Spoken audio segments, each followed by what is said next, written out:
దేవుడు జలములలో వాటి జాతి ప్రకారము జలములు సమృద్ధిగా పుట్టించిన మహామత్స్యములను, జీవము కలిగి చలించు వాటినన్నిటినీ, దాని జాతి ప్రకారము రెక్కలు గల ప్రతి పక్షిని సృజించెను. అది మంచిదని దేవుడు చూచెను. దేవుడు మీరు ఫలించి అభివృద్ధి పొంది సముద్ర జలములలో నిండియుండుడనియు, పక్షులు భూమి మీద విస్తరించుగాకనియు వాటిని ఆశీర్వదించెను. అస్తమయమును ఉదయమును కలుగగా 5వ దినమాయెను.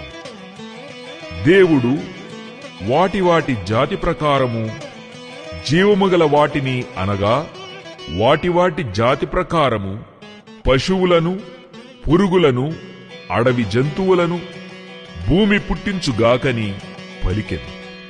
ఆ ప్రకారమాయెను.